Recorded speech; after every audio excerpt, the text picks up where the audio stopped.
Hi all. So, apart from having a bit of a nasty kind of cold with a ridiculously long, it takes a month to get rid of cough, we did finalise the headlamps, and they now have vent screws in here and here. We have fans mounted basically to a piece on the bottom here, and so we have a suck and a blow fan to blow cold air, or so we say bowl dry air across the lamps. So if it's wet outside, we don't have a fogged lamp on the inside. One of the bit of a bugbears from the previous kit guard.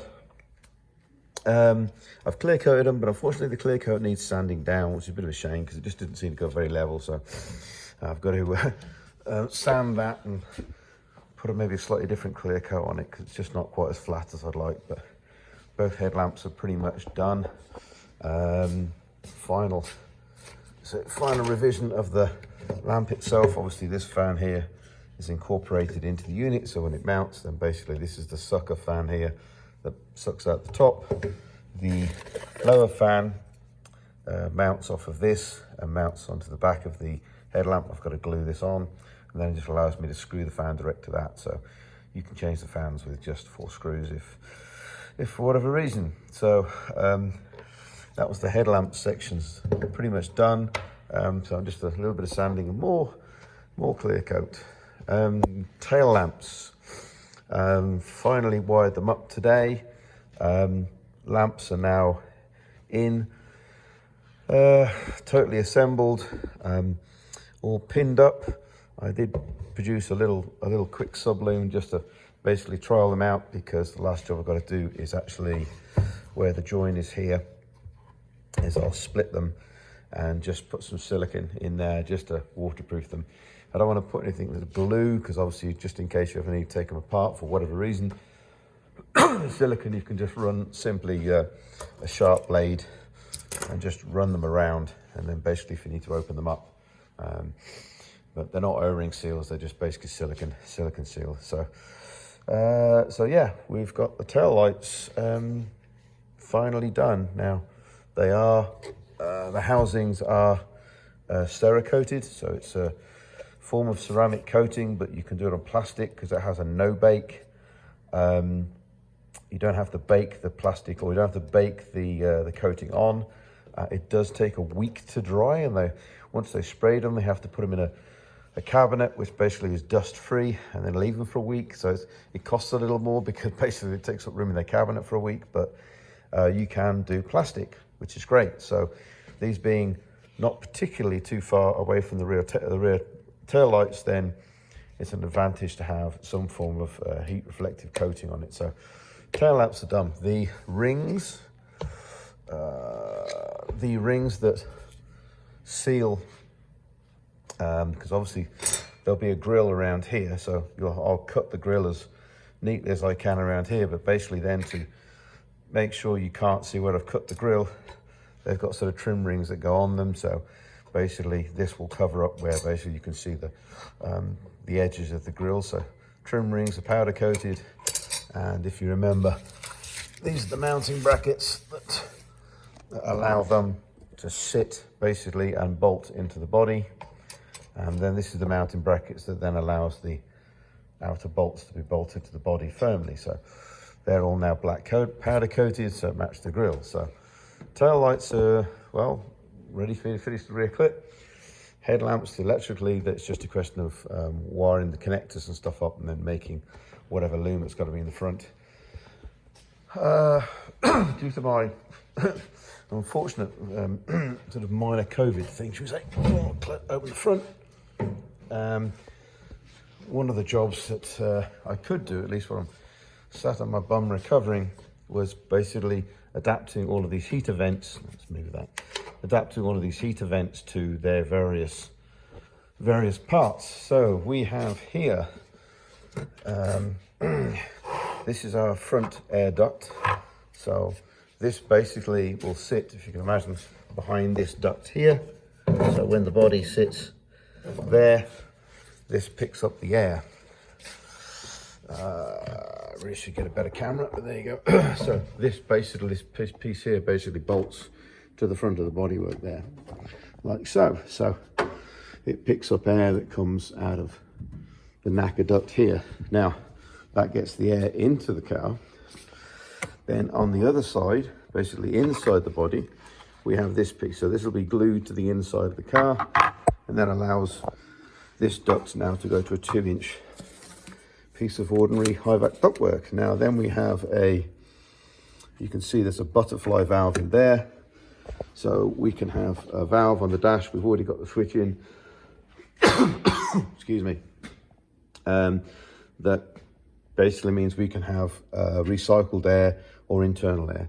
So basically this pipe here will just basically go to where the intake of the fan is, which is here. So we'll duct it just to there. We'll just sit it in front so you can pull fresh air in. So that's the fresh air duct system. Right, we needed to, I'll take these because they're weird looking, but they're weird for a reason. Which way are we around? This way. Okay, let's swap hands again. There you go. So these basically go with, we need to keep, if you can imagine where these two tubes are here, we need to keep within a plane in front of there. So what we're going to do is we're going to chop these down by half and then fit these, which basically fit over the top.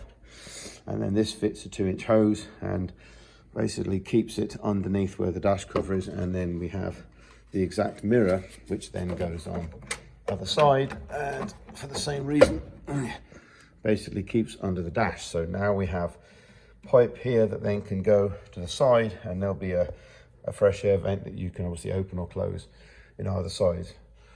Have yet to print or even design the adaptation for these two here that will go to the direct Audi vents that are directly sitting in front of it. So that'll probably be one solid piece with no flexible pipe. Excuse me, just so they duct straight in. Now these two ports here, obviously there's some hot air that goes to your feet, but when the servo valve goes to screen and feet, which is a setting, then basically these two need to go to the windscreen. And I'll be goosed if I could find any particular vent that really fitted what I needed as far as the defrost vent. So we simply measured the curve of the base of where this is going to sit, and it's about a 1/2 meter radius. And then we've designed basically a windscreen vent. Yet again, back to a 2-inch high-vac tube with a top. We'll make a billet top out of this, or quite a small thin, it doesn't need to be about 4 or 5 mil thick, with 3 holes and it'll screw through from the dash. This is the Mark 1. I've actually made a different one now with a wider flange on here. It's just in the printer to speak. But as you can imagine, this sits here and misses everything quite nicely. And then all we have to do is go from there to there with some 2-inch hose. Yes, that's oval, but that's still meant for a 2-inch hose, which collapses like we did here. But this one here, I have the ability to just keep it round. So we'll have one vent there. If you can imagine if it was upside down, but it will be a complete mirror. Then we'll have the other one over that side. So these two vents straight into there. So yes, it's a lot of 3D printing, and it's, I say, the bigger sister to this one with a larger flange on the top here is presently being printed. So that's in the printer as we speak. So they're all printed in PETG. So basically they get up to about 85 degrees centigrade before they even start going soft. So as far as the heat into the cabin, I think we're good. So yeah, we have pretty much most of the heater vents now, apart from this one at the front done. Everything's done to there. Tubing, so I have to mount the outer, so the Audi vents in the side there, but I haven't made the closure panels in those two areas yet. So hard to mount something when I haven't finished the panel. So exhaust system, we took the exhaust system back off, took it back to crystal and obtainium, and basically got him to weld now individual or exhaust gas temperature sensors. Now we have a set of 8.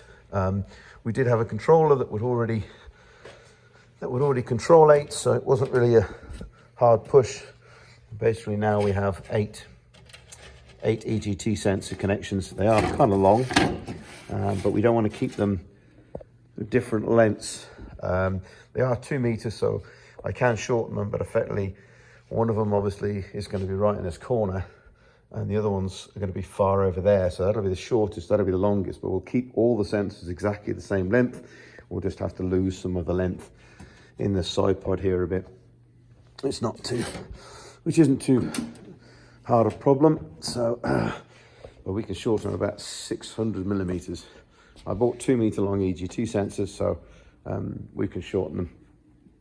So yeah, we now have individual EGTs, which will just help for the initial tuning. Not really as much of an issue for long term, more of an issue for initial setup and initial tuning, just to make sure all 8 of the cylinders are getting the right fuel there. We can tell by temperature of the exhaust, obviously. So yeah, the last piece, obviously the turbos and wastegates are on at the moment. The last piece of the puzzle, oh, I can get the 3D printed piece, hang on. Last piece of the puzzle will be for the exhaust system, before we get that Cerakoted, is basically a trim piece. We did originally have the 2 4-inch round sort of carbon looking a tip to the end of the exhaust. Now, I found a new friend that basically has another friend, is the way things go, that can 3D print stainless. Unfortunately, can't 3D print tie, which is a bit of a shame, which I was hoping listening. But what we're going to do is we're going to print this in stainless steel. Now, this is just the trim piece to allow me to basically see what the end of the exhaust will now look like. But if you can imagine these square holes here, and this piece is going to be about sort of 2 inches deep, and these square holes morph slowly into 2 round holes that basically the exhaust will just stick through. So it won't technically clamp onto this. This is basically just a guide. There'll be like a 2 millimeter gap around the exhaust, but they'll just sit into this. And then, but this will be made out of stainless steel. Just to be 100% sure it doesn't start to harm the bodywork, I've got a piece of phenolic spacer coming, or sorry, a piece of phenolic coming. I'll CNC machine that out. So we've got like about a 4 millimeter piece of phenolic backing to that to give it a heat insulator, so it doesn't bolt directly up against that. It'll be slightly away from it. Unfortunately, Canada Post has decided they're going to go on strike, so I'm waiting for that stuff to arrive at the moment, including various other bits and pieces. But it makes more of an interesting exhaust exit, not just a plain kind of 2 simple round holes type of thing. So we are first 3D metal printing part, which would be kind of interesting. So how far we go down that rabbit hole, I don't know. So we are getting a quote from another company actually to see what it would be to 3D print an titanium, but I have no idea how much it's going to cost. And once we fall off the chair, we'll realise we'll never probably order it, but we don't know until you ask. So yeah, that's the progress. Lots of silly little vented bits and pieces here that need to be done. Various bits and pieces on there we really need to get finished, and basically I wanted to get the front and rear lights done. So really happy with these. First Cerakoted part. I say the complete exhaust system will be Cerakoted. I'm still not too sure on the box, but all of the pipes will be definitely Cerakoted, because we want to try and remove, or at least keep some of the heat away from everything else. So yeah, it's kind of that's what I've been doing the last few weeks. That and trying to get rid of the bloody cough. Okie dokie. I'll keep you all updated soon. And we really do need to take the body off now, and finalise all the electric cable that we needed to finish, and basically cover all the loom up at the front there. So we'll probably disassemble pretty much everything you see here, to basically allow us room to pull the loom away from the chassis to actually wrap it. So side pods are already kind of mostly done heat shrink, so they're okay. Engine bay is fine, but everything in here, it was so busy, I didn't want to do any wrapping until I knew I'd got every single thinning. So that's probably going to be hopefully this week if I get my act together. Okie doke, I'll speak to you all soon.